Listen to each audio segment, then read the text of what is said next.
बिस्मिल्लाहिर्रहमानिर्रहीम, अस्सलामुअलैकुम। आप देख रहे हैं पाकिस्तान मॉर्निंग और मैं हूं ईशा अदना और मैं हूं मोहम्मद जुनैद हलीम। नाज़रीन, रमज़ान मुबारक का बाबरकत महीना जारी है और आज जुम्मा भी है, तो आप सबको हमारी तरफ से जुम्मा मुबारक। और आगाज़ में एक दिलचस्प मालूमात आया सोफिया से मुतल्लिक, जो कि 900 साल तक आपको पता है कि एक चर्च की हैसियत से लोग उसके अंदर इबादत करते रहे, फिर 500 साल उसे एक मस्जिद का दर्जा दिया गया। जिस वक्त ऑटोमन एम्पायर का दौर शुरू हुआ, सल्तनत उस्मानिया जिसे कहा जाता है, और उसके बाद फिर उसको म्यूजियम भी बना दिया गया, जो कि बहुत ही कम मुद्दत के लिए रहा। और एक बार फिर से मस्जिद बनने वाली ये आया सोफिया की इमारत अब भी पूरी मजबूती और शान से वहीं खड़ी है। बहुत सारे अदवार गुजरे, तारीखें बदलती रहीं और ये तंदो तेज तारीख जो है वो उसका कुछ नहीं बिगाड़ पाई, अपने वो अंदर आज से भी समेटे हुआ है। कई जंगों के जख्म से हैं इस इमारत ने, अच्छा बुरा वक्त देखा है इसने, लेकिन इसके बावजूद ये अपनी जगह पर कायम और दायम है। सल्तनत उस्मानिया ने जब 1453 में इस शहर को फ़तह किया था तो इसे एक मस्जिद बना दिया गया था। हमें बाद में 1930 की दहाई में इसे एक म्यूज़ियम में तब्दील किया गया। आप देख सकते हैं इसकी शान शौकत, और जिस वक्त तैयब उर्दबान ने इसको दोबारा से मस्जिद का दर्जा दिया तो बड़ी तिलमिलाई थी मगरब दुनिया। और बहुत तादाद में वहाँ पर लोग नमाज़ पढ़ने के लिए जाते हैं, सयाह बहुत, क्योंकि खूबसूरत और एक तारीखी इमारत है जिसकी वजह से लोग यहाँ पर बहुत ज़्यादा तादाद में आते हैं। और आया सोफिया से 86 साल बाद जब अजान की सदा बुलंद हुई थी तो उस वक्त अवाम का जो एक जमे गफ़ीर था वहाँ पर इकट्ठा हो गया था, जो कि आया सोफिया मस्जिद को देखने के लिए वहाँ पर जमा हुए थे। अभी भी अगर हम देखें तो वहाँ पर बहुत ज़्यादा तादाद जो है टूरिस्ट की होती है, जो कि उसे इस अजीम शाहकार को देखने के लिए वहाँ पर आते हैं। और अपनी मिसाल आप है इसकी खूबसूरती। बहुत सी मसाजिद पूरी दुनिया में इसके तर्ज पर बनाई जाती है, इसको कॉपी करके। और अगर बात की जाए इस्तांबुल की, जहाँ पे वाक़ है, तो 5th डिस्ट्रिक्ट है जहाँ समुद्र के किनारे खूबसूरत नज़ारा भी है। और यहाँ पर आकर जो सयाह हैं, लाखों की तादाद में हर साल आते हैं, वो देखते हैं, महसूस होते हैं, और इसकी बनावट की तारीफ़ किए बगैर वो रह नहीं पाते हैं।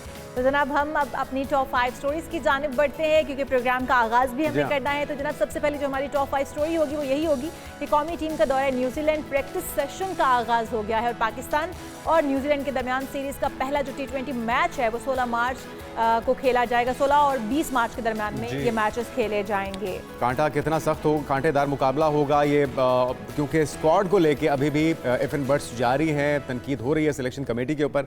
उम्मीद करते हैं हमारे प्लेयर्स अच्छा परफॉर्म करें ताकि वो तनकीद ख़त्म हो और जो पिछले दाग हैं शिकस्त के वो भी धोए जा सकें। इसके अलावा बात होगी आज के प्रोग्राम में ECC का नए सोलर सार्फिन से ख़रीदी जाने वाली जो बिजली है उसकी कीमत कम करने का फैसला हो गया है। वो सार्फिन जो कि हुकूमत का हाथ बटा रहे हैं एनर्जी क्राइसिस को पूरा करने में और अपनी बिजली खुद पैदा कर रहे हैं, हुकूमत को उन्हें इंसेंटिव्स देने की ज़रूरत थी, उन्हें इनकरेज करने की ज़रूरत थी, लेकिन अनफॉर्चुनेटली हुकूमत की तरफ से अब उनका जो फ़ी यूनिट है उसे उसकी कीमत ख़रीद को मज़ीद घटाया जा रहा है। पहले उसे अगर 27 रुपये में फ़ी यूनिट ख़रीदा जाता था तो अब उसकी कीमत होगी 10 रुपये। वजूहात क्या हैं और इसके असरात क्या होंगे, इस पर बात करेंगे। और फिर बात करेंगे पाकिस्तान में नफ्सियाती बीमारियों का इलाज चैलेंज क्यों बन चुका है, क्यों लोग परेशान हो जाते हैं और कितना फुकदान है उन स्पेशलिस्ट का, उन माहिरीन का, उन डॉक्टर्स का जिनके इलाज के साथ लोग मुस्तफ़ीद हो सकते हैं या सेहतमंद हो सकते हैं।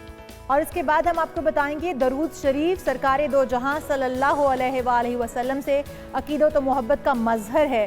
नबी करीम सल्लल्लाहु अलैहि वसल्लम पर सलात व सलाम की फजीलत क्या है और आज जुम्मतुल मुबारक के दिन इसकी अहमियत और फजीलत कितनी ज़्यादा बढ़ जाती है, इस पर भी होगी तफसील से बात। और साथ ही साथ आपको बताएंगे कि हसद नेकियों को किस तरह से खा जाता है, मुआशरे में हसद का बढ़ता रुझान किस तरह हमारी नेकियों को ख़त्म कर रहा है। एक दूसरे से हसद और लालच का शिकार होकर हम किस तरह से अपने अमाल में अपनी नेकियों को बर्बाद करने पर तुले हुए हैं, इस तमाम पर बात होगी। लेकिन सबसे पहले हम अपने अहम टॉपिक के जाने बात जाते हैं। जो पाकिस्तान की कौमी टीम न्यूजीलैंड में दौरे के लिए पहुंच चुकी है और न्यूजीलैंड जाने के लिए जो स्क्वाड तरतीब दिया गया है उसके ऊपर भी खासी तनकीद हो। हम ये भी नहीं भूल सकते कि जो साइकोलॉजिकल हमें एक दबाव है, ट्राई सीरीज हो, चैंपियंस ट्रॉफी हो, न्यूजीलैंड को हम शिकस्त नहीं दे सके। अब उन्हीं के देश में जा रहे हैं, उन्हीं के होम ग्राउंड में जाके खेलेंगे, क्या हम कोई मार्का सरंजाम दे सकते? हम तो अपने देश को हरा नहीं पाए, तो हम अपने होम ग्राउंड पे नहीं हरा सके तो उनके होम ग्राउंड पे क्या उन्हें शिकस्त दे पाएंगे, ये बड़ा सवाल निशान है। इसी पर बात करने के लिए अहमद कुरैशी स्पोर्ट्स तजज़ियाकार हमारे साथ मौजूद हैं। अहमद, आप वेलकम कहेंगे पाकिस्तान मॉर्निंग में। क्या ये कारनामा सरंजाम देने की पोजीशन में है हमारी प्लेइंग 11? देखिए जी, जो पाकिस्तान क्रिकेट टीम की रीसेंट पास की परफॉर्मेंसेज हैं उनको सामने रखते हुए तो आप अगर ये सीरीज युगांडा या यूएस के अगेंस्ट होती, सही। आप तब मुझसे पूछते कि कारनामा सर अंजाम देने की पोजीशन में है, तो तब भी मैं कहता कि कुछ नहीं कह सकता। क्योंकि पाकिस्तान क्रिकेट टीम, एक होता है ना कि आप जीत में सरप्राइज़ कर दें।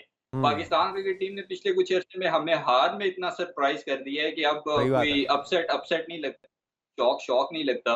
बहरहाल जो चेंजेस हुए हैं पाकिस्तान क्रिकेट टीम में, ख़ास तौर पे टी20 में, वो हुँ। बड़े ज़बरदस्त हैं। यंगस्टर्स को मौका दिया गया, उन यंगस्टर्स को जिनका टी20 का रिकॉर्ड भी अच्छा है हुँ। और जिनको मैं एटलीस्ट ये समझता हूँ कि टी20 स्पेशलिस्ट हैं, चाहे वो अच्छा, ये हसन बड़ी अच्छी बात नवाज़ है, है। आप सराह रहे हैं इस तब्दीली को, लेकिन जो कमान सौंपी गई है सलमान अली आगा को, उस पे बड़ी तनकीद हो रही है। वो कह रहे हैं कि ये ओडीआई के अंदर अच्छा परफॉर्म कर रहे थे, टी20 की क़यादत देना ठीक नहीं है। इससे आप एग्री करेंगे?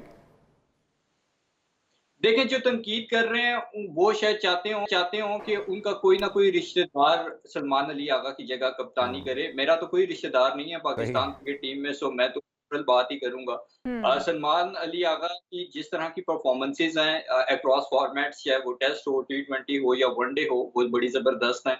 और आपने किसी भी किस्म की कंट्रोवर्सी को अवॉइड करने के लिए अगर सलमान अली आगा को कप्तान बनाया, तो मेरे ख़्याल में बिल्कुल सही डिसीजन है। तो अहमद, जो कौमी कप्तान की स्क्वाड में 2 और लोग शामिल किए गए हैं, अब्दुल समद है और उसके साथ हसन नवाज़ हैं, जो कि पहली मर्तबा पाकिस्तान क्रिकेट टीम की नुमाइंदगी कर रहे हैं। ये फैसला कैसा समझते हैं? दुरुस्त है? क्योंकि न्यूजीलैंड एक टफ टीम है। देखिए, मैं ज़रा कैप्टेंसी वाली अपनी बात मुकम्मल कर लूँ, फिर जी, इस पे जी। भी आता हूँ कि सलमान आगा वाइस कैप्टन थे आपकी टीम के, हुँ, और कैप्टन की गैर मौजूदगी में आपका वाइस कैप्टन ही कैप्टन बनता है, इसीलिए आप उसको वाइस कैप्टन बनाते हैं। जहाँ तक अब्दुल समद की बात, आई थिंक कि उसने डोमेस्टिक में ख़ास तौर पे टी20 फॉर्मेट में बड़ा ज़बरदस्त परफ़ॉर्म किया हुआ है, वो डिज़र्व करता था। हुँ। हसन नवाज़ भी, उसकी काफ़ी अच्छी परफ़ॉर्मेंसेज़ हैं, वो भी डिज़र्व करता था कि पाकिस्तान क्रिकेट टीम में आए। आई थिंक ये पाकिस्तान क्रिकेट बोर्ड की जो इन चेंजेस के साथ एक सोच सामने आ रही है, वो ये कि पाकिस्तान क्रिकेट बोर्ड को शायद, अभी मैं कंफर्म तो नहीं कह सकता, लेकिन शायद ये रियलाइज हो गया है कि अब हमें बड़ों नामों के बजाय हुँ। टी20 के डायनामिक्स को समझते करते हुए अपनी टीम को बनाना पड़ेगा, और उस टीम को फिर हमें थोड़ा टाइम देना पड़ेगा ताकि हमारी सही। टी20 वर्ल्ड कप पहला साइड बन जाए। अच्छा, अब आपको क्या लगता है अहमद, ये जो अभी पै दर पै शिकस्त हुई है, एक तो टीम के ऊपर कितना शदीद दबाव होगा, फिर न्यूजीलैंड से हम जीत ही नहीं पाए किसी भी मैच के अंदर, वो माइंड के अंदर एक असरात तो होंगे, साइकोलॉजिकल एक बर्तरी होगी न्यूजीलैंड को, और कैप्टनसी के हवाले से क्योंकि बड़े सवालात उठ रहे हैं रिजवान के ऊपर भी। इससे पहले जो तब्दीलियाँ होती रहीं, ग्रुपिंग होती रही, किस माइंडसेट के साथ टीम को जाना चाहिए, लेकिन अभी दबाव होगा कितना इस सिचुएशन के मुताबिक? देखें, दबाव तो ऑब्वियसली होगा, ख़ासतौर पे जो आपके सीनियर प्लेयर्स हैं, उन पे ज़्यादा दबाव होगा, क्योंकि उनको प्रूव करना होगा अपनी जो जगह है टीम में, उसको जस्टिफ़ाई करना होगा, क्योंकि वो काफ़ी अरसे से परफ़ॉर्म नहीं करते आ रहे, ख़ास तौर पे आपके फ़ास्ट बॉलर्स। जो आपने बात की है माइंडसेट, वो माइंडसेट मॉडर्न डे क्रिकेट का एक ही है कि अटैकिंग अप्रोच के साथ, पॉज़िटिव माइंडसेट के साथ क्रिकेट खेलें, फ़ियर ऑफ फेलियर को साइड पे रख के। अगर आप डरते ही रहेंगे कि कहीं हम हार ना जाएँ, तो आपने नहीं भी हारना होगा, तब भी आप हारेंगे, जो कि आपने हुँ। ट्राई सीरीज़ में भी देखा और ट्रॉफी में भी देखा। तो जब तक Pakistan cricket team fear of failure को साइड पे रख के एक पॉज़िटिव इंटेंट के साथ नहीं जाती, तब तक ये स्ट्रगल करते रहेंगे हम। और सही। कप्तानी के हवाले से जो आपने बात, आई थिंक ये रिज़वान की कैप्टेंसी पे ठीक है, किसी हद तक क्वेश्चन मार्क्स जो हैं वो उठने भी चाहिए, लेकिन रिज़वान ने ही तो नहीं खेलना, जो बाकी प्लेयर्स हुँ। हैं उनकी क्या रिस्पॉन्सिबिलिटी है, वो अपनी रिस्पॉन्सिबिलिटीज़ को फुलफ़िल कर रहे हैं। हुँ। अच्छा अहमद, शादाब की कप्तानी की भी कहा जा रहा है कि राह हमवार की जा रही है, ये सारी कोशिशें इसीलिए की जा रही हैं, तो क्या समझते हैं? क्योंकि अंदर की बातें जो आ रही हैं वो यही है कि ये तो शादाब के लिए राह हमवार हो रही है। सकलैन मुश्ताक कहा जा रहा है कि जी उन्होंने ये प्लान किया, क्योंकि उनके दामाद भी तो हैं। आपके पास क्या खबरें हैं, और आपके ख्याल में ऐसा होना चाहिए अगर है तो? अच्छा, टीम में वापसी तक ये था कि शादाब को टीम में वापस लाने की कोशिश की जा रही है, लेकिन मेरा नहीं ख्याल पीसीबी इतना बड़ा ब्लंडर करेगा कि शादाब को कैप्टन बना दे। शादाब की तो पाकिस्तान क्रिकेट टीम के कमबैक पे भी सवाल उठ रहे हैं, जी। क्योंकि आप ये जस्टिफाई करता है कि भई शादाब ने फर्स्ट क्लास क्रिकेट खेली है, तो फर्स्ट क्लास अगर क्रिकेट खेली है तो उसमें परफॉर्म क्या किया है? हुँ। सिर्फ फर्स्ट क्लास क्रिकेट खेल देना काफ़ी है, फिर तो सारे प्लेयर्स को आप मौका दें कि वो पाकिस्तान को रिप्रेज़ेंट करें। परफॉर्मेंस ही नहीं है एक प्लेयर की, उसको आप लेके आ गए। मैंने जैसे इनिशियली भी कहा था सही। कि जो कप्तानी के हवाले से चीज़ें कर रही हैं, अगर सलमान अली आगा पे लोग क्रिटिसाइज़ कर रहे हैं, तो वो कर हुँ। रहे हैं जिनके अपने हैं, चाहे वो शादाब हैं या शाहीन हैं। लोग चाहते हैं कि भई हमारे को मिले कैप्टेंसी, तो मेरा तो कोई रिलेटिव नहीं है, इस वजह से मैं तो न्यूट्रल बात ही करूंगा। और मेरे ख्याल में ठीक है। सलमान अली जो कि लगता है साबित भी होगी वैसे इस आप वजह क्या समझते हैं, हमारे ऑफिशियल्स को भी न्यूट्रल होना चाहिए, उनको भी किसी की साइड नहीं लेनी चाहिए और किसी प्रेशर में आकर इस तरह से किसी को भी जो कि जिनकी परफॉर्मेंस ही नहीं है या जो पाकिस्तानी टीम के अंदर पहले खेले ही नहीं है उनको न्यूजीलैंड के दौरे पर नहीं भेजना चाहिए था और प्रेशर फ्री होकर सिलेक्शन करनी चाहिए थी, नहीं समझते? बिल्कुल ऐसा ही होना चाहिए था। और अगर आपको किसी ऐसे स्पिनर की ज़रूरत भी थी या ऐसे प्लेयर की ज़रूरत भी थी जो आप समझते हैं कि अच्छा है, तो फिर उसामा मीर को आपने क्यों नहीं रखा, जो कि पीएसएल का टॉप बॉल विकेट कीपर था। आपने उसको छोड़ के शादाब, जिसकी पीएसएल में कोई इंडिविजुअली पॉइंट ऑफ व्यू से अगर मैं बात करूं तो कोई परफॉर्मेंस ही नहीं है, फिर वो पिछले कितने पाकिस्तान क्रिकेट टीम का हिस्सा नहीं है, जस्ट फर्स्ट क्लास क्रिकेट क्योंकि उसने खेल ली उसको आप ले आए। तो ऐसे तो उसामा मीर भी डिफरेंट लीग्स खेल रहा है और लीग्स T20 प्रोस्पेक्टिव से ज्यादा काउंट करती हैं, तो ये बिल्कुल गलत हुआ और मेरे को इन चीजों पे देखना चाहिए। और अगर उम्मीद हमारे करते हैं देखा जाएगा और पीसीबी को खास तौर पे अहमद कुरैशी हमारे साथ मौजूद थे, बहुत शुक्रिया अहमद कुरैशी आपका। और अल्टीमेटली परफॉर्मेंस अच्छी होगी तो सारे दाग धुल जाएंगे, वरना सवाल तो उठेंगे और उन सवाल का जवाब टीम मैनेजमेंट को देना होगा। हम यहाँ पर एक ब्रेक शामिल करते हैं, जब ब्रेक से वापस आएंगे तो हमारे साथ होंगे हमारे मेहमान मौजूद और हम जानेंगे कि हसद किस तरह से अपने अंदर से खत्म किया जा सकता है।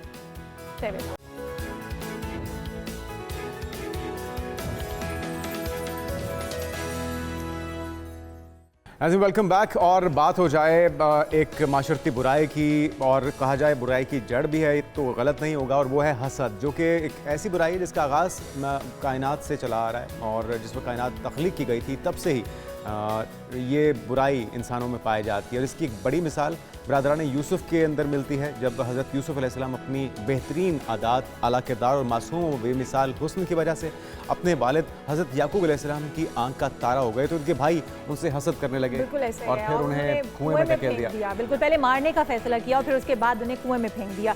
ये हसद जो है हमें कहाँ तक पहुँचा देता है और हमारी नेकियों, हमारी तमाम जो अच्छी आदात हैं उनको खा जाता है। तो हसद से किस तरह से बचा जाए, और कुरान मजीद में भी जब इरशाद फरमाया गया है वमिन शर्रि हासिदिन इज़ा हसद, और ये दुआ बताई गई है कि अपने हसद के लिए, अपने लिए आप दुआ करें कि अल्लाह ताला मुझे हासदीन की नज़र से महफूज रखे, उस हसद करने वाले से महफूज रखे। हमारे साथ डॉक्टर आरिफ सदीकी साहब मोटिवेशनल स्पीकर मौजूद हैं, हम उनकी जानिब बढ़ते और उन्हीं से जान लेते हैं। वेलकम टू शो कहेंगे डॉक्टर साहब आपको। डॉक्टर साहब, वैसे तो हम देखते हैं कि हसद जो है उसके बारे में बारहा बार कहा गया है कुरान पाक में भी कि ये एक ऐसी बुराई है जो कि हमारी नेकियों को भी खा जाती है। इसके बावजूद हम लोग एक तो समझते नहीं हैं, इसका शिकार हो जाते हैं। क्या इससे बचना मुमकिन है?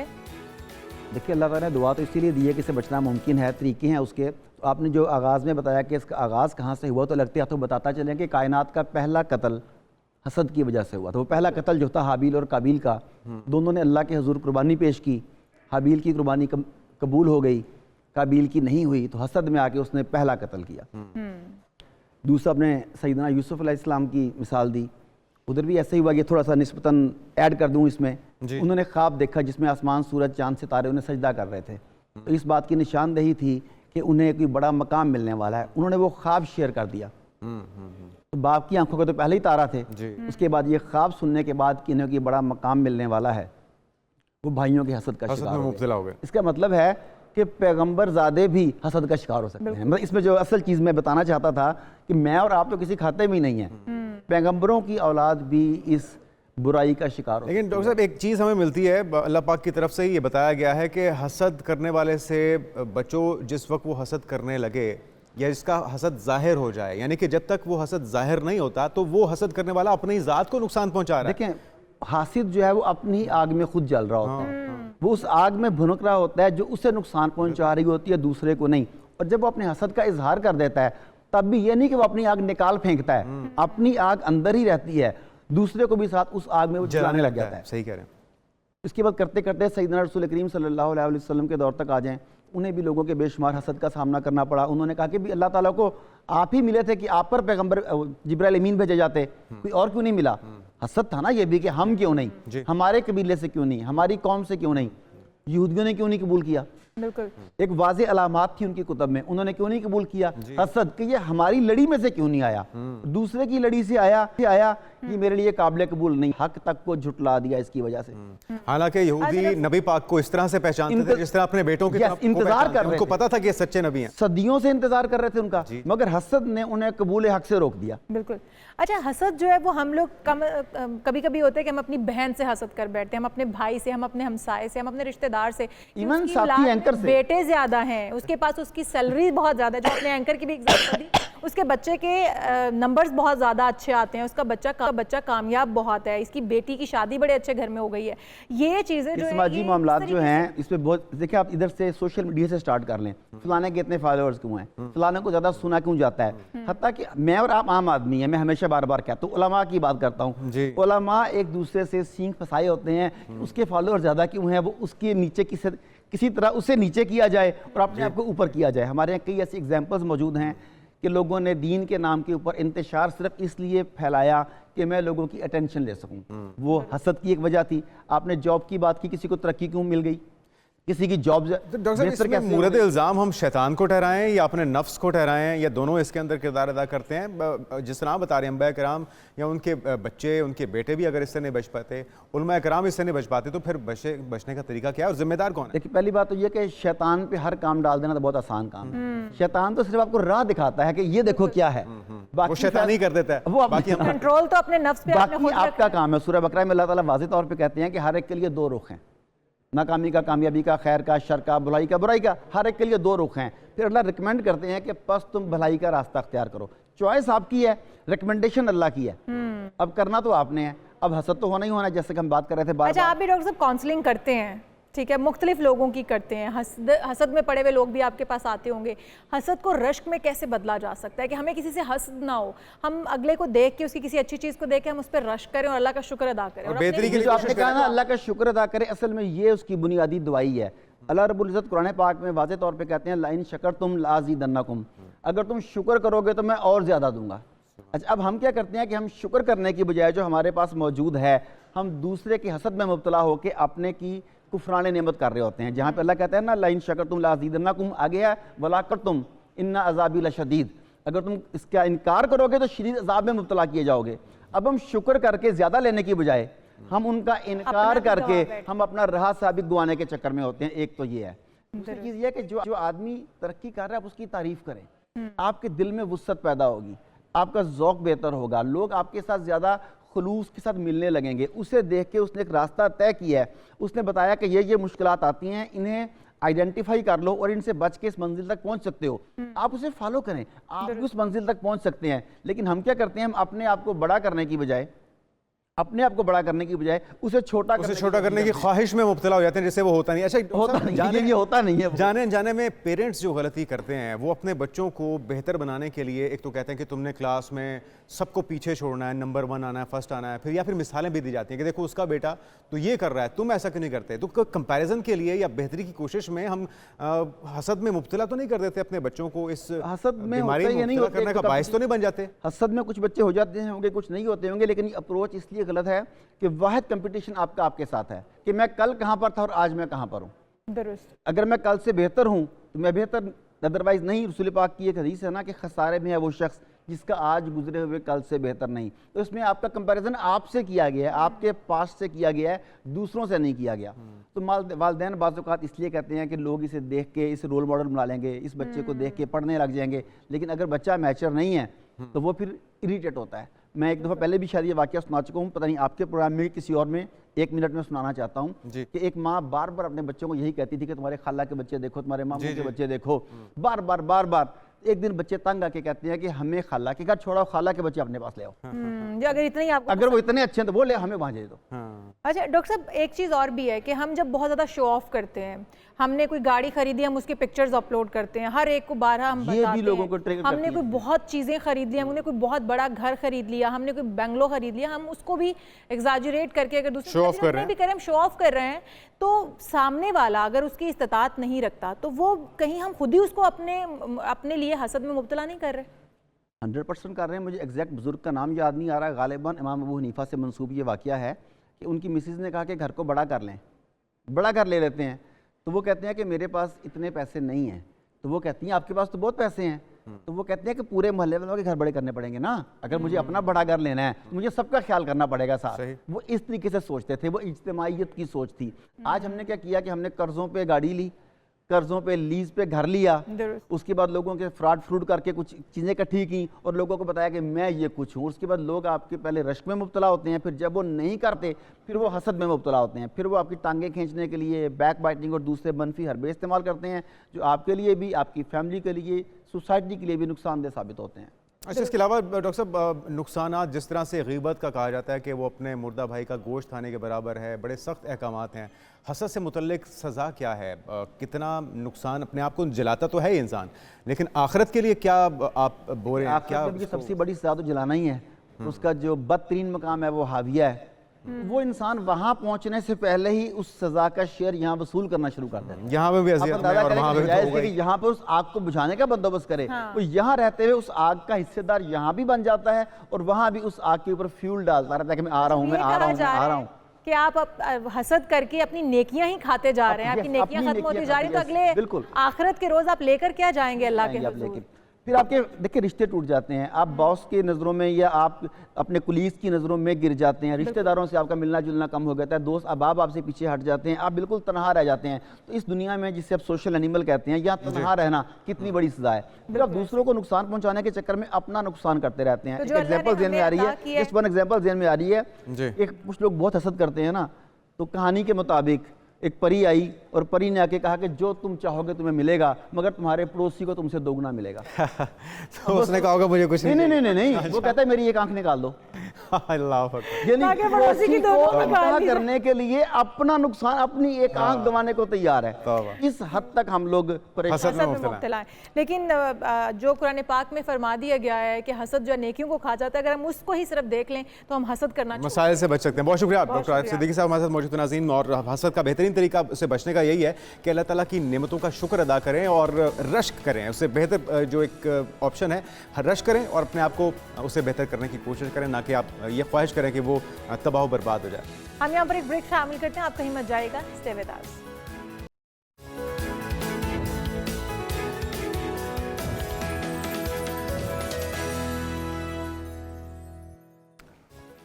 प्रोग्राम में एक बार फिर से आपको खुशामदीद कहते हैं नाज़रीन, और बात करते हैं जहनी बीमारियों की, जो कि जैसे जैसे हम दौर जो वो आगे चला जा रहा है तो हम देखते हैं कि जहनी मरीज़ भी बढ़ते ही चले जा रहे हैं। वो कि जिद्दत का दौर आ गया है, अब अवेयरनेस बहुत ज़्यादा हो गई, लेकिन इसके बावजूद अभी भी जो जहनी बीमारियाँ हैं उनके हवाले से अवेयरनेस हमारे लोगों में नहीं आई है, शऊर नहीं है। हम जैसे ही देखते हैं जुनैद के कोई जहनी मरीज़ है, कोई बच्चा ऐसी हरकतें कर रहा है या कोई बच्चा इसमें मुब्तला हो जाता है, तो हमारे बड़े क्या करते हैं, बिल्कुल डॉक्टर के पास जाने के उसको हकीमों के पास या फिर इस तरह के गंडों का सहारा लेते हैं। हमें लगता है कि किसी ने कोई अमल करवा दिया है और हम गलत साइड पे निकल जाते हैं, अपने पैसे का भी ज़ाया करते हैं और साथ में अपनी एनर्जीज भी ज़ाया करते हैं। तो हम जान रहे थे ना, हमारे साथ फरवा नकवी साहिबा मौजूद हैं, साइकोथेरेपिस्ट हैं। वेलकम टू शो कहेंगे फरवा साहिबा आपको। फरवा, क्या वजह क्या है कि लोगों के अंदर अवेयरनेस की कमी है या फिर लोग डरते हैं कि उनके बच्चे को, बहन भाई को, किसी को कोई पागल ना कहना शुरू कर दे अगर डॉक्टर के पास जाने लग जाएंगे तो? जी, इसमें काफ़ी ज़्यादा फैक्टर्स आते हैं कि जिनकी वजह से एक तो आपने सही कहा, लैक ऑफ अवेयरनेस भी है। फिर इन्फ्लेशन इतनी है, लोगों के पास इतने पैसे भी नहीं होते, लोगों को पता भी नहीं होता कि ज़हनी मर्ज़ क्या है और कहाँ पर बच्चा जो है, सिर्फ लोगों को लगता है अटेंशन सीक कर रहा है, या फिर लोग समझते हैं कि ये ड्रामा कर रहा है, या फिर इसे कोई चीज़ चाहिए, या फिर जैसे आपने कहा कि वो लेबल नहीं लगाना चाहते, ख़ास तौर पे लड़कियों को, लड़कों पे भी, लेकिन लड़कियों पे उन्हें लगता है कि जिनके रिश्तों के मसले होंगे, इस वजह से बिल्कुल भी थेरेपी भी ऐसे छुप-छुप के भेज रहे होते हैं। अगर बहुत इमरजेंसी है, किसी साइकियाट्रिस्ट ने भी रेफर कर दी है, तो बहुत छुप-छुप के उन्हें भेज रहे होते हैं और वो मेक श्योर करते हैं कि घर में हम कुछ और बताएँ, कि क्लास पे जा रही है, और काफ़ी मुझे भी लग रहा होता है कि कोई इल्लीगल काम तो नहीं हो रहा है यहाँ पे, क्योंकि इतना छुपाया हुआ होता है सब। लेकिन फरवा, इसका क्या इलाज मुमकिन है? क्योंकि हम देखते हैं कि साल हर साल मेडिसिन खाने के बावजूद भी जब वो मेडिसिन छोड़ते हैं तो उन्हीं मसाइल का दोबारा शिकार हो जाते हैं लोग। तो क्या इसका इलाज मुमकिन है? कोई थेरेपी है या मेडिसिन है? देखिए, जैसे आपकी फिजिकल हेल्थ है, मेंटल हेल्थ भी हर किसी की होती है। जिसका ज़हन है, दिमाग है, दिल है, जज़्बात है, जो एक सोसाइटी में रहते हैं, हैं तो ज़हनी सेहत हर किसी की, हम सबकी है। जैसे कभी-कभी फ्लू हो जाता है वैसे ऊपर-नीचे भी होती रहती है और जैसे दूसरी बीमारियाँ होती हैं वैसे ज़हनी सेहत भी है। और आपको अब तो ख़ैर सबको ही पता है कि बड़ी-बड़ी जो बीमारियाँ हैं वो भी आपकी ज़हनी सेहत से लिंक्ड है। कैंसर है, आपका हाई बीपी है, आपकी ये डायबिटीज़ है, स्ट्रेस से रिलेटेड है ना ये सब चीज़ें। तो अब ये आपकी एनवायरनमेंट, आपके अपने जो थॉट्स हैं, आपके अपने बिहेवियर्स हैं, वो सारी हुँ। चीज़ें एक साथ मिलके चलती हैं। कुछ लोगों को दवा की ज़रूरत होती है, कुछ लोगों को नहीं होती। थेरेपी में क्योंकि जब सब लोग आते हैं तो उनको यहाँ पे दवा हम लोग प्रिस्क्राइब नहीं कर सकते, तो वो ठीक सिर्फ़ है। साइकियाट्रिस्ट ही कर सकते हैं। तो इसमें ये है कि साथ लेके हर मॉडल को जब चलते हैं, थेरेपी में लोगों के काफ़ी ज़्यादा मसाइल जो हैं वो हल हो जाते हैं और कुछ ऐसे ही मसाइल होते हैं सिर्फ़ जो थेरेपी में हल होते हैं क्योंकि ट्रॉमा या फिर कुछ ऐसी चीज़ें होती हैं जिनके लिए दवा नहीं होती। तो आप भी लेकिन बात कर रही दवा हैं और फरवा थेरेपी साथ भी लेके साइकाइट्रिस्ट की चलते हैं तो सब कि इसका इलाज उसी के ज़रिए मुमकिन होता है। तो यहाँ पे अगर रेशो की बात की जाए पाकिस्तान में तो एक 5 लाख का जो फिगर है पाकिस्तानी अवाम का, उनके लिए एक मौलिज दस्तियाब है, एक एक्सपर्ट दस्तियाब है। एक तो हम पहले ही तोहमात का शिकार हैं, अगर कोई रुजू करना चाहता है तो उसके लिए सहूलियात नहीं है या नाकाफ़ी हैं। तो ये कितनी बड़ी वजह है इस मसले की बढ़ती हुई जो रुझान है हाँ, उसकी?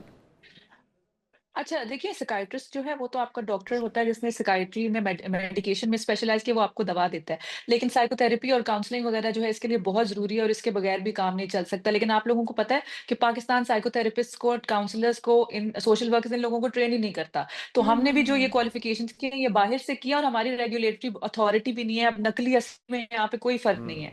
मेरे पास अगर जो भी लाइसेंस या रजिस्ट्रेशन है वो British association of counselling and psychotherapy की है, पाकिस्तान के अंदर ये मौजूद नहीं है। तो ओके। आप या कोई भी अपना क्लिनिक खोले, किसी बंदे को क्या पता है। सो साइकोलॉजिस्ट को ट्रेन करते हैं, साइकियाट्रिस्ट को ट्रेन करते हैं, लेकिन काउंसलर्स और थेरेपिस्ट तो ये तो रेशो जो आपने बताई है वो हुँ। वैसे भी कोई ट्रेन नहीं करता। सो अच्छा इसलिए फरवा इसकी एक बहुत ज्यादा चीज़ और जरूरत भी है। है क्योंकि ज़्यादातर लोग जो है वो गांव देहातों से ताल्लुक़ रखते हैं और उन लोगों को तो ये पता ही नहीं है कि इस मर्ज़ के लिए या इस मसले के लिए डॉक्टर के पास जाना चाहिए, तो वो फिर उन लोगों के पास जाते हैं जो कि उनका गलत फ़ायदा उठाते हैं। उन्हें बताते हैं कि खुदा ना खास्ता इसके ऊपर किसी जिन ने कब्जा कर लिया है या फिर इसके ऊपर कोई हाँ। तावीज़ धागे हुए हुए हैं, तो वो लोग क्या करें, कहाँ पर रुजू करें, कहाँ पर जा सकते हैं और क्या तावीज़ धागों में इसका इलाज मुमकिन है, हो सकता है?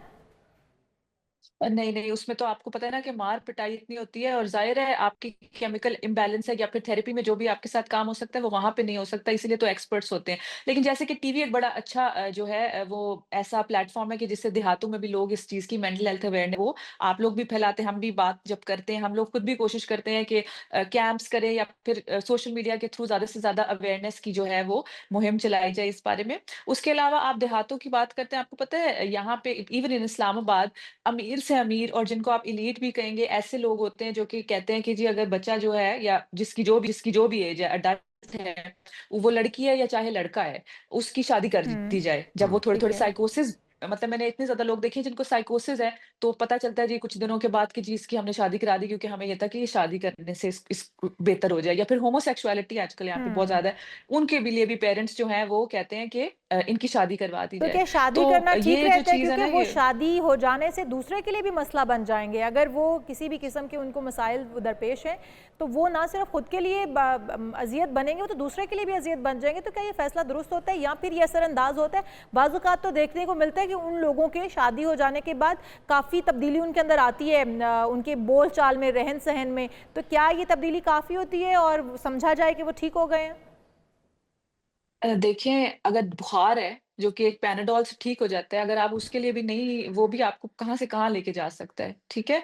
तो इसलिए ट्रीटमेंट जिस चीज़ की ज़रूरत है, जिसमें आपको थेरेपी की ज़रूरत है, आपको दवा की ज़रूरत है, फिर आपको साइकोसोशल सपोर्ट की ज़रूरत है, अगर आप उस पे ये कहेंगे कि एक्सटर्नल प्रेशर ले लें या फिर किसी किसी और तरीके पे आप चले जाएँगे, तो ज़ाहिर है आप देखें पाकिस्तान में जी। क्राइम कितना ज़्यादा है, कितने लोग हैं जो फिर एग्रेशन में आके जो है वो क्या-क्या हुँ। चीज़ें कर रहे होते हैं। तो हुँ। इन एक वक़्त पे इनकी भी शादी करा दी जाती है और लड़की जो है वो किसी इस तरह के इंसान के हाथ में पकड़ा दी जाती है जो कि वैसे ही साइकोसिस सिम्पटम्स हैं या फिर वो एग्रेसिव हैं या फिर उनके और जिनको हेल्प की और साथ ज़रूरत में है। क्या तो फरवा उनके साथ साहब बहुत ज़्यादती है।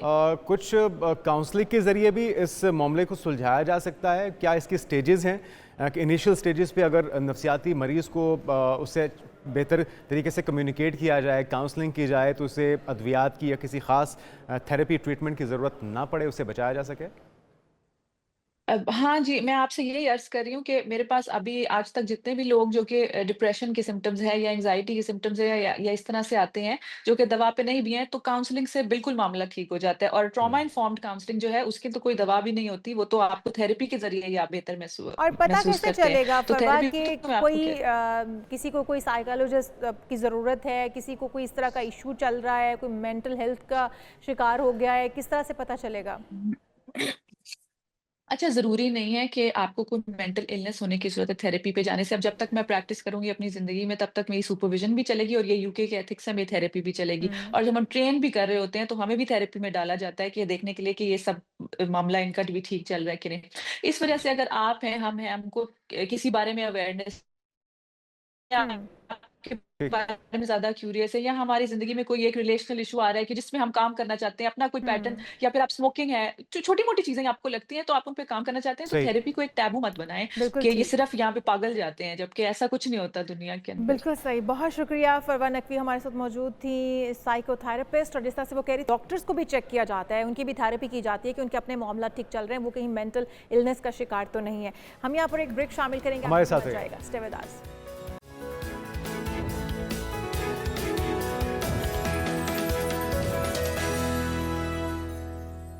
नाज़रीन, एक बार फिर से आपको खुशामदीद कहेंगे और अब जो मौजू है वो आपके हमारे सभी के दिलों के बहुत करीब है और वो है दुरूद पाक का पढ़ना कितना अफजलियत का बायस बनता है, कितना मुबारक होता है, तरीक़ाकार क्या है।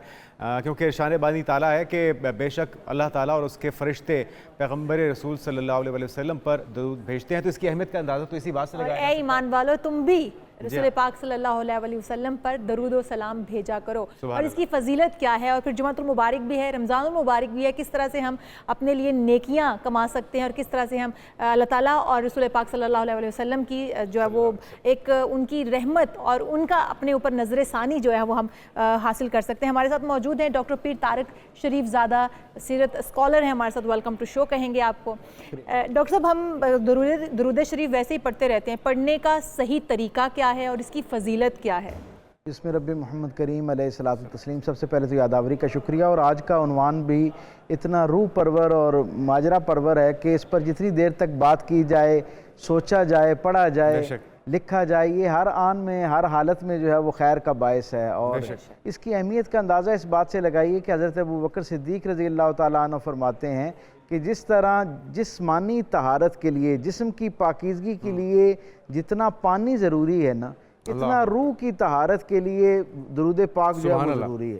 तो अब आप खुद अंदाज़ा लगा लें कि जिस्म जो है वो पानी के बगैर आम हालात में तहारत का कोई तसव्वुर मौजूद नहीं है। बिल्कुल इसी तरह रूह की जो पाकीज़गी है उसके लिए दुरूद पाक के बगैर उसकी पाक होने का कोई तसव्वुर मौजूद नहीं है। चुनांचे इसलिए हम देखते हैं कि सरकार दो आलम सल्लल्लाहु अलैहि वसल्लम के अहद मुबारक से लेकर लम्हे मौजूद तक दुनिया भर में जितने अल्लाह वाले हुए हैं, जिन्होंने अल्लाह का कुर्ब पाया, जिन्हें अल्लाह ने अपनी मुनफरिद इज़्ज़तों से नवाजा, वो सारे के सारे लोग, उनके अगर आप मामलात और मामूलात पर नज़र डालें तो आपको अंदाज़ा होगा कि उन सब के यहाँ दुरूद पाक जो है वो एक मुस्तकिल उन्वान के तौर पर उनकी ज़िंदगी का हिस्सा है। बेशक। और उन्होंने आगे जिन जिन लोगों की तरबियत की, उन सबको भी नसीहत के तौर पर बाकी मुख्तलिफ सलासिल के अपने औराद वज़ाइफ मौजूद हैं। यानी हर सिलसिले के अपने कुछ वज़ाइफ हैं जो जिन पर वो बहुत ज़्यादा इन्हिसार करते हैं और उसको राइज करते हैं। लेकिन दुरूद पाक एक ऐसी चीज़ है जो सारे जो मकातिब हैं उन सब के यहाँ एक जैसी उसकी अहमियत और फर्जी है। लेकिन अब ये इंतखाब कैसे किया जाए? अफजल दुरूद कौन सा है? दुरूद इब्राहिमी है, उसके औकात कार क्या है, उसको वजीफ़े की तरह स्पेसिफिक नंबर्स में पढ़ा जाए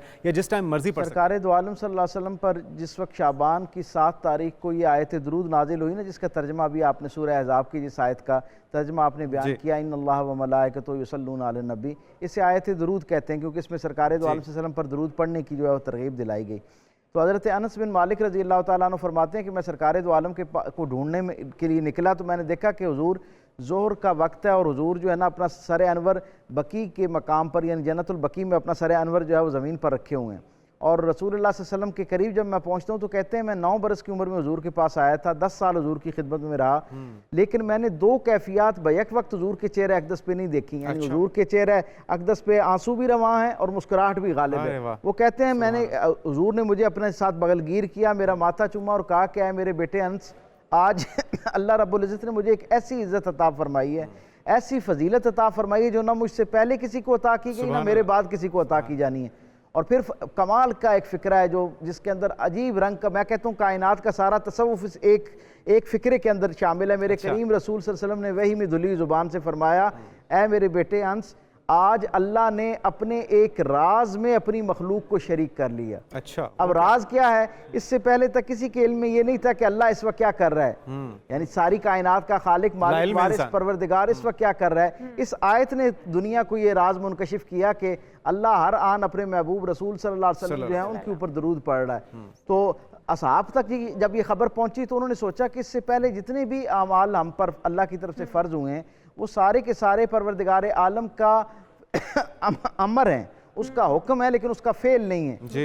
अल्लाह हमें नमाज पढ़ने के लिए कहता है, नमाज हुक्म है लेकिन अल्लाह खुद नहीं पढ़ता। ज़कात का अल्लाह हमें कहता है, खुद नहीं करता। अल्लाह हाज़िल क्यास बाकी इबादत, ये वाहिद अमल है जो अल्लाह पहले खुद अपनी मिसाल पेश करता है कि मैं करता हूँ और फिर हमें कहता है करने के लिए। तो असहाब ने कहा कि हम कौन सा दरूद पढ़ेंगे जो आपका सवाल है।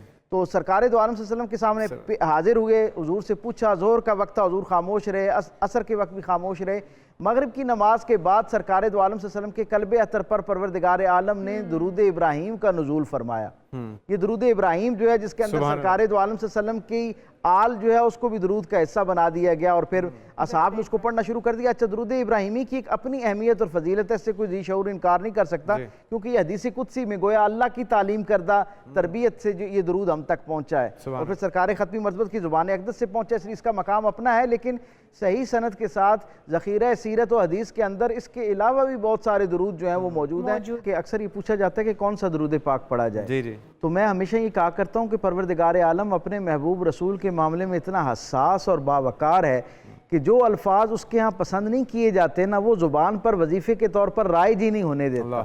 सो हमारा तो एक तजर्बा है और मुशाहिदा है कि और इसके ऊपर 1500 साल की उम्मत का जो अमल है वो गवाह है कि जो भी राइज दुरूद होता है ना, जो ज़ुबानों के ऊपर राइज कर दिया जाता है, वो अल्लाह की तरफ से तायद याफ्ता होता है। उसका सबब ये है, परवरदिगार आलम ने ये कि इकलौता अमल है जिसके बारे में फरमान जारी कर रखा है कि कोई आदमी किसी भी हालत में इसको पढ़े, किसी भी कैफियत के साथ पढ़े और किसी भी नीयत के साथ पढ़े। अच्छा, हर आन अल्लाह रब्बुल इज्जत की तरफ से इसके ऊपर अजर जो है वो उसका वादा किया। डॉक्टर साहब, बावुज़ू होना भी ज़रूरी नहीं है इसके लिए? वाहिद इकलौती इबादत है जिसके लिए बावुज़ू होना भी उस तरह ज़रूरी नहीं है, लेकिन सूफिया ये कहते हैं कि जिस वो दुरूद पाक जब आप इस हालत में हो कि आप कामिल तहारत में ना हो तो फिर आपको वो दुरूद पाक पढ़ना चाहिए अदबन, जिसके अंदर हुजूर का इसमें जाती ना आता हो, यानी लफ्ज़ मोहम्मद ना आता हो सल्लल्लाहु अलैहि वसल्लम, अदब के लिए। बाकी जितने दुरूद पाक हैं हुजूर के बराह रास्त इसमें गिरामी के अलावा सारे पढ़े जा सकते हैं। और हर अमल कायनात के अंदर शहादत तक इससे आला अरफा अमल कोई हो सकता है कि कोई आदमी अपनी जान दे दे, लेकिन अगर उसके अंदर भी रियाकारी शामिल हो जाए तो हुजूर फरमाते हैं अल्लाह उसका अजर ज़मीन और आसमान के दरमियान मुअल्लक कर देता है और कहता है मैं क़यामत में फैसला करूंगा।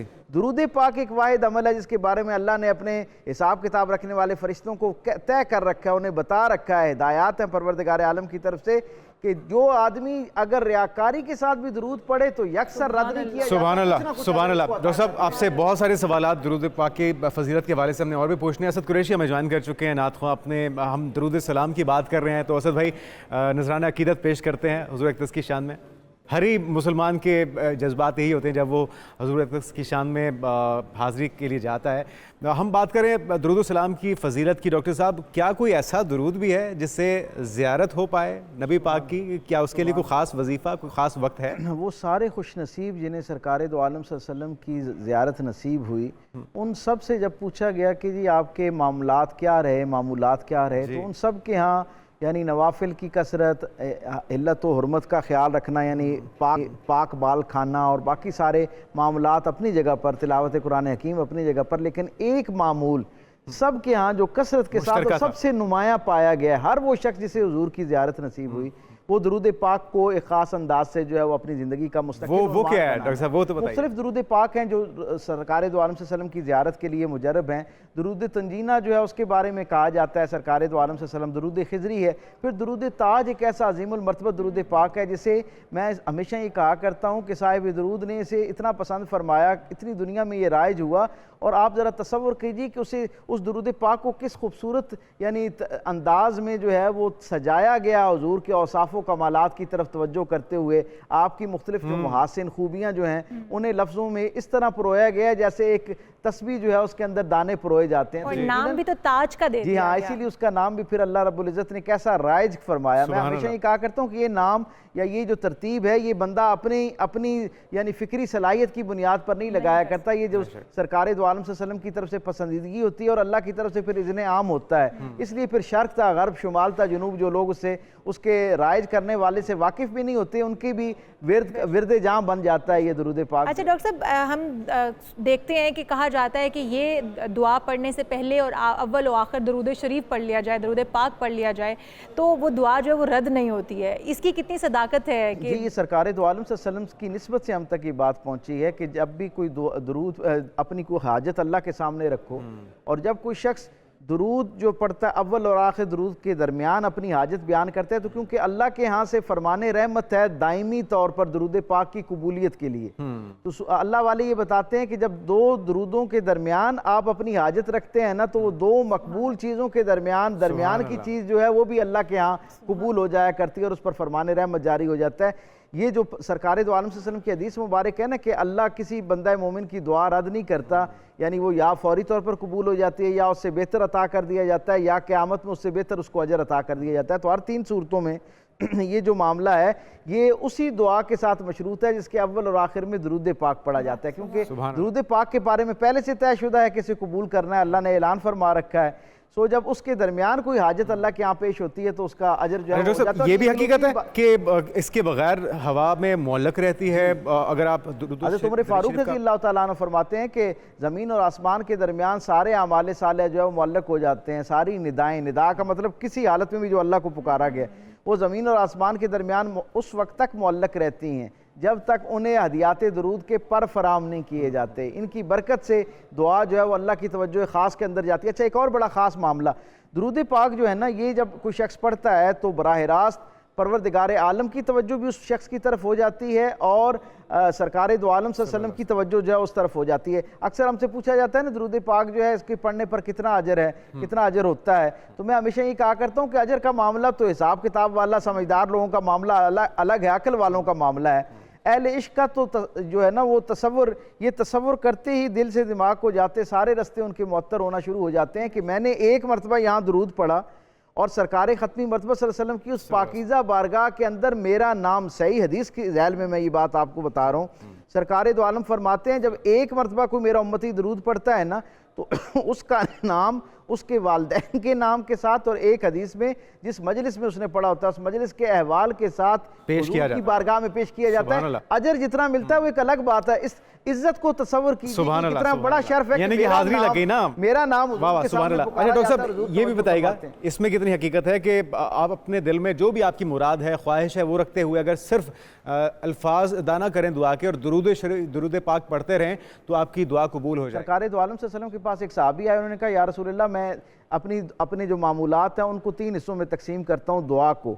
एक हिस्सा आप पर दरूद पढ़ता हूँ और 2 हिस्से जो हैं वो अल्लाह के सामने अपनी अर्जी पेश करता हूँ। मैं ठीक करता हूँ। हुजूर ने फरमाया ठीक है लेकिन दरूद को बढ़ा दो तो और बेहतर है। कुछ वक्त के बाद वो आए, उन्होंने कहा जी अब मैं निस्फ दरूद पढ़ता हूँ और निस्फ जो है ना वो मैं अल्लाह के सामने अपनी अर्जी जो मेरी गुजारिशात होती हैं वो पेश करता हूँ। हुजूर ने फरमाया अच्छा करते हो लेकिन इस दरूद को और बढ़ा दो तो बेहतर है। ताकि हुजूर ने ये फरमाया, वो आए और उन्होंने कहा कि ए अल्लाह के महबूब रसूल मैं अब 2 हिस्से आप पर दरूद पढ़ता हूँ, एक हिस्सा अपनी बात करता हूँ। तो हुजूर ने क्या फरमाया, कहा कि अगर तुम सारी जो अल्लाह से मुकालमे का वक्त है उसे मेरे दरूद के लिए मुख्तस कर देते तो इसका अजर क्या होता, अल्लाह तुम्हें वो भी अता कर देता जो तुम्हारे जहन में था, तुम मांगने के लिए गए थे, और वो भी अता कर देता जो तुम्हारे वहम गुमान में नहीं है लेकिन तुम्हारे लिए वो बेहतर है। ये ऐसी बाबरकत बात है, सराप दरूद पाक खुद सरापा दुआ है। यानी आप तसव्वुर कीजिए ना, जब हम कहते हैं ना अल्लाहुम्मा सल्ली अला मुहम्मद, परवरदिगार आलम हम तेरे महबूब के मकाम और मर्तबे उनकी शान से वाकिफ नहीं है, अपनी शान के लायक और उनके मकाम के लायक उन पर दरूद और जो है ना रहमत नाजिल फरमा। तो हकीकत में क्या होता है, ये दरूद एक बड़ा खूबसूरत मैकेनिज्म है रूहानी तौर पे। जब मैं आपको सलाम करता हूं तो आप जवाब में मुझे जानते हो या ना जानते हो आप सलाम का जवाब करते हैं ना। गोया मतलब क्या है कि जब मैं आपको सलामती की दुआ देता हूं, आपके लिए रहमत की दुआ करता हूं, तो आप जवाब में मेरे लिए रहमत की दुआ करते हैं। और जब सलामती की दुआ भी पैगंबर के लिए, कलमा गो जो है वो हुजूर पर रहमत की दुआ करता है और हुजूर पर सलाम भेजता है ना, तो अल्लाह की तरफ से कितनी रहमतें और नेमतें नाजिल होंगी। दरूद के बदले में जो है वो सवाब आता है और सलाम के बदले में जवाब आना शुरू। सुभान अल्लाह, बहुत शुक्रिया डॉक्टर साहब। और ये कामयाबी की कुंजी है नाजरीन, अगर आप दुनिया और आखिरत की कामयाबी समेटना चाहते हैं, हासिल करना चाहते हैं, तो दुरूद पाक को पकड़ लीजिए, अपनी जिंदगी का हिस्सा बना लीजिए। अपनी दुआओं की कबूलियत आपके मसले हल हो जाएंगे, आपके अपनी तमाम दुआओं की कबूलियत भी अगर चाहते हैं तो भी इस कुंजी को संभाल लीजिए। और हमारे साथ जो है वो मौजूद हैं असद कुरैशी, क्यों ना हम इनका फ़ायदा उठाते हैं। और अब एक जुनैद जमशेद की बड़ी मशहूर नात है, मेरा दिल बदल दे, वो आपसे सुनना चाहेंगे। हमें पता चला कि आप बड़ी खूबसूरत नात पढ़ते हैं। जुनैद भाई के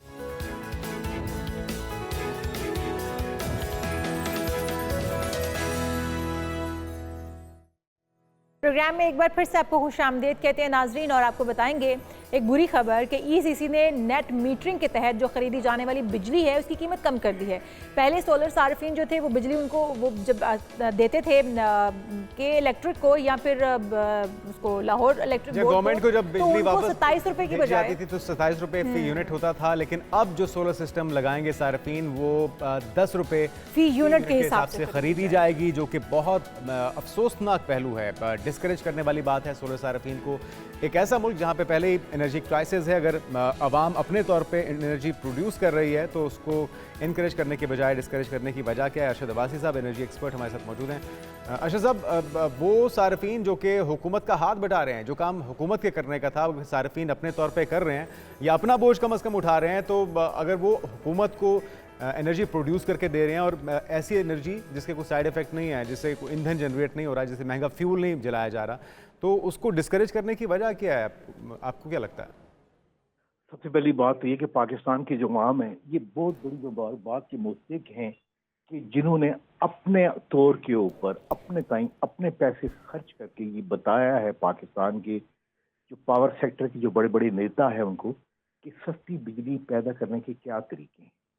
कहाँ आपको कोल पावर प्लांट से अगर मैं आपको एक फिगर बता दूं कि जो चाइनीज पावर प्लांट है, एक हपको पावर प्लांट है जो कराची में लगा हुआ 1320 मेगावाट का, उसकी कीमत तकरीबन 320 रुपए फी यूनिट है।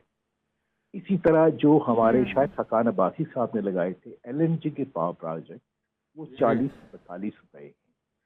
अब आप ये देखिए को सबसे सस्ती जो बिजली दे रहे हैं एटॉमिक और हाइड्रो के बाद वो कौन दे रहे हैं? वो नेट मीटरिंग वाले। बिल्कुल। और वो पूरे पाकिस्तान में स्कैटर्ड है, यानी कोयटा, कराची, हर जगह। इसे कहते हैं माइक्रो ग्रिड। ये कि इन्होंने मॉडल बनाया, ये लोगों को भी नहीं पता था कि इन्होंने ये क्या काम किया, इतनी बड़ी कंट्रीब्यूशन की है। फिर दूसरी बात ये कि देखिए आपने जैसे खुद कहा कि ये साफ, neat, clean energy, green energy, कहाँ पे कोयले की एनर्जी, कहाँ पे LNG आप कतर से ला रहे हैं, LNG ला रहे हैं, फिर पावर प्लांट से लगा रहे हैं, ये तो आपके घर के अंदर पैदा हो रही है। इसे कहते हैं एनर्जी सिक्योरिटी। एनर्जी सिक्योरिटी का बेसिक पर्पज ये होता है कि बिजली आपके अपने एरिया में पैदा की जाए, बाहर किसी पे डिपेंड ना किया जाए। अच्छा अरशद अब्बासी साहब, इसको जो डिस्करेज करने की एक वजह पेश की जा रही है, वो रिपोर्ट और ब्रीफिंग के मुताबिक ये बताया जा रहा है कि दिसंबर 2024 तक सोलर सार्फिन ने तकरीबन 159 अरब रुपए का बोझ जो है वो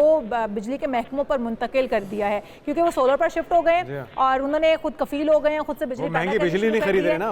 और बिल्कुल, और बिजली जो है वो बेचनी शुरू कर दी है। तो अब जो बिजली के महकमे हैं उनके ऊपर तकरीबन 159 अरब रुपए का बोझ मुंतकिल कर दिया, जो कि आने वाले दिनों में मजीद बढ़ जाएगा, इसलिए उनको डिस्करेज किया जा रहा है। नहीं, ये इसको रीफ्रेज करें, ये बोझ इन्होंने नहीं डाला, ये उन लोगों ने डाला है कि जहां हमारी मैक्सिमम डिमांड थी 27,000 मेगावाट, 30,000 मेगावाट, और हमारे ऊपर 45,000 मेगावाट के पावर प्लांट लगा दिए।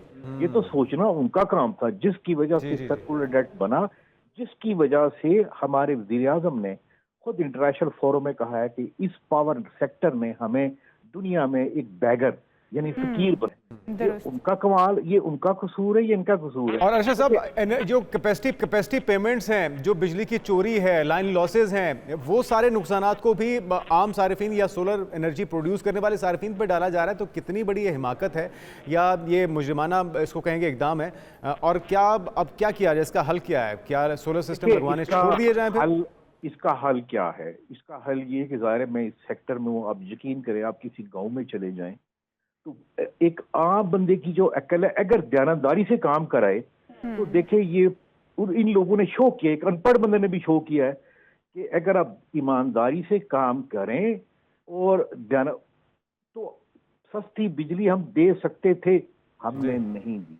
ये देखिए कितने कितने बड़े इदारे, नपरा, ये जो बातें आप कर रहे हैं या मैं कर रहा हूँ, ये काम नपरा का था। देखिए ये नपरा वही है जिसके अभी चेयरमैन ने कहा कि मेरी तनख्वाह 35 लाख होनी चाहिए, जिनके मेंबर जिन्होंने कहा कि हमारी तनख्वाह 30 लाख होनी चाहिए। ये उनका काम था, उन्होंने काम नहीं किया।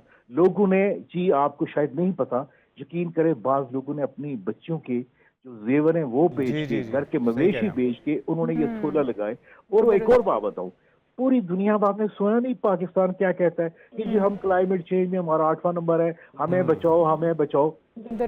सस्ती बिजली दे रहे हैं आप, कोयला के पावर प्लांट चल रहे हैं, पता है कोयला कहाँ से आ रहा है? इंडोनेशिया से आ रहा है, साउथ अफ्रीका से आ रहा है। और महंगी एलएनजी भी है। और लेकिन तजाद भी तो है ना अरशद साहब, एक तरफ ये गवर्नमेंट, खुद पंजाब गवर्नमेंट, मरीम नवाज साहबा सोलर सिस्टम बांट रही हैं, सिंध की हुकूमत सोलर सिस्टम बांट रही है। एक तरफ आप प्रमोट कर रहे हैं, स्कीमें निकाल रहे हैं, और दूसरी तरफ आप डिस्करेज भी कर रहे हैं, आप दोनों और यूनिट को सस्ता कर रहे हैं। अच्छा, पता है इनको भी ये है कि हमसे बड़ी गलती हो गई है कि हमने ये क्या कर दिया। और मैं आपको एक और बताऊं आगे क्या आ रहा है।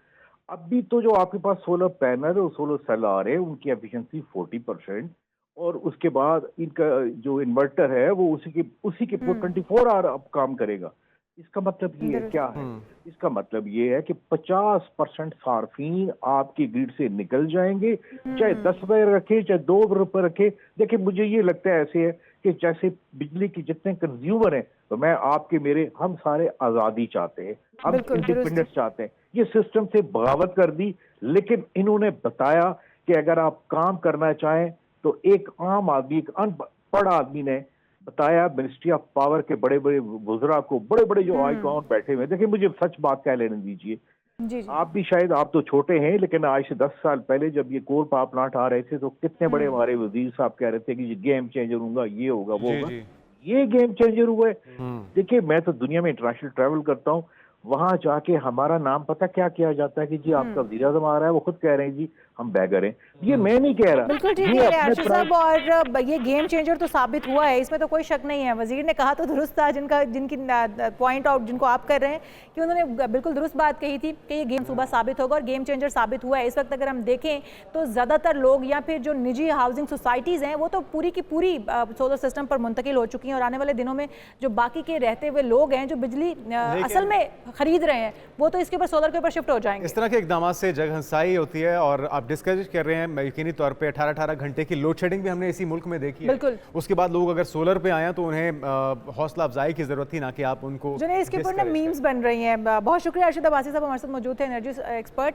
जुनेद, इसके ऊपर मीम जो बन रही हैं वो ये हैं कि आने वाले दिनों में सिर्फ जो बिजली चोर हैं वो इनके खाते में रह जाएंगे। आने वाले दिनों में क्या कह रहे हैं, अभी भी यही सूरत हाल है कि जो बिजली चोरी कर रहे हैं वो खुशहाल बैठे हुए, ना उन्हें बिल देने होते हैं ना कुछ, और वो लोग जो बिजली प्रोड्यूस कर रहे हैं गवर्नमेंट को दे रहे हैं, उन्हें अब शामत का सामना करना पड़ रहा है। आगे बढ़ते हैं नाज़रीन, उम्मीद करते हैं हुकूमत इस पर होश के नाखून लेगी और नजरसानी करेगी इस फैसले। दुरुस्त। हम आगे बढ़ते हैं जनाब और बात कर लेते हैं मस्जिद वजीर खान की, जो कि पाकिस्तान के शहर लाहौर में वाक़ है, और इस मस्जिद को लाहौर के रुखसार पर तिल कहा जाता है, क्योंकि ये मस्जिद बहुत ही खूबसूरत और लाहौर में दहली दरवाजे पर मौजूद है। चौक रंग महल है जहाँ पे ये वाक़ है, मोशी दरवाजे से तकरीबन 1 फरलांग की दूरी पर वाक़ है। मस्जिद वज़ीर ख़ान की वजह शोहरत इसकी सजावट है, इसकी खूबसूरती है, इसके रंग बिरंगी टाइल्स हैं। तो देखते हैं। तामीराती शाहकार मस्जिद वजीर खान लाहौर की 381 साल पुरानी तारीखी मस्जिद वजीर खान दिल्ली दरवाजे में वाक़ है। ये मस्जिद अपने नफीस तरीन नकाशी के काम की बदौलत मुगलिया अहद में तामीर होने वाली खूबसूरत तरीन मस्जिद है। मस्जिद वजीर खान 5वीं मुगल शहनशाह शाहजहां के अहद 1628 था 1658 में लाहौर के गवर्नर और शाहजहां के तबीब खास शेख इल्मुद्दीन अंसारी ने तामीर करवाई थी। शेख अंसारी आमतौर पर नवाब वजीर खान के नाम से जाने जाते थे, लिहाजा ये मस्जिद भी उन्हीं के नाम से मंसूब है। ये 7 साल के अरसा में मुकम्मल हुई। 1642 में मस्जिद वजीर खान का संगे बुनियाद 1634 में रखा। इस मस्जिद का इफ्तिताह शहनशाह शाहजहां ने खुद लाहौर में किया, जबकि इसकी तकमील 1641 में हुई। मस्जिद वजीर खान की इमारत पुख्ता ईंटों से तामीर की गई और मस्जिद में दाखिले के 2 दरवाजे हैं। एक सदर दरवाजा मशरिक जाम बजा सुर्ख संगे मरमर का इस्तेमाल किया गया, जबकि दूसरा शिमाल मशरिक की सिमत में वाक़या है। मस्जिद का सेहन वसी है, जिसमें सुर्ख छोटी ईंट का फर्श लगाया गया। सेहन के वस्त में वुजू करने के लिए एक हौज भी बनाया हुआ है। मस्जिद के मशरकी, जनूबी और शुमाली सिमत हुजरा नुमा कमरे बनाए बनाए हुए हैं, जिनकी तादाद 32 है। मस्जिद वजीर खान के कुल 6 गुंबद और 4 मीनार हैं। मीनारों पर गुलकारी और नक्काशी का नफीस और दीदा ज़ेब काम किया गया, जो तकरीबन 4 सदियों के बाद भी साफ दिखाई देता है। मस्जिद के दरवाजों और मेहराबों पर अरबी और फारसी की ऐसी नादिर खताती की गई कि बड़े बड़े खुशनवीस हैरान हो जाते हैं। मुगलिया मस्जिद वजीर खान की खूबसूरती आपने देखी। आज के प्रोग्राम से इतना ही। आपसे मुलाकात होगी इंशाल्लाह मंडे को। अल्लाह हाफ़िज़।